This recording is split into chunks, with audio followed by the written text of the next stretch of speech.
Black day হিসাবে পালন করি। এই দিনে 14 ফেব্রুয়ারি 2019-এ আমাদের সিআরপিএফ জওয়ান 40 জন মারা গেছিলেন। ওরা জম্মু কাশ্মীর থেকে শ্রীনগর যাচ্ছিল। টোটাল 70টা গাড়িতে আমাদের জওয়ানরা যাচ্ছিল। আর জৈশ-ই মোহাম্মদের একজন উগ্রবাদী ওদের উপরে আত্মঘাতী অ্যাটাক করেছে, যার ফলে 10 কিলোমিটার রেডিয়াস অব্দি একদম বোমা বিস্ফোরণের আওয়াজ উঠেছিল। আর আমাদের 40 জন জওয়ান সিআরপিএফ এর জওয়ান শহীদ হয়েছে। এটা আমাদের ভারতের ইতিহাসে সবচেয়ে বড় আত্মঘাতী দুর্ঘটনা। এই আত্মঘাতী ঘটনার উপরে আমরা ভারত সরকারে বালাকোটে অ্যাটাক করেছিল, এয়ার স্ট্রাইক করেছিল। আজকে এই 14 ফেব্রুয়ারি আমরা ব্ল্যাক ডে, কালা দিন হিসাবে পালন করছি।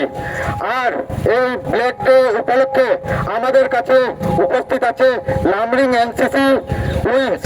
ওরা এনসিসি উইংস এর মাধ্যমে আজকে কালা দিবস পালন করা যাচ্ছে। এর জন্য আমি সবাইকে অনুরোধ করছি যে আপনারা আসেন, আমাদের শহীদকে ফুলমালা দিয়ে শ্রদ্ধাঞ্জলি অর্পণ করেন। জয় হিন্দ।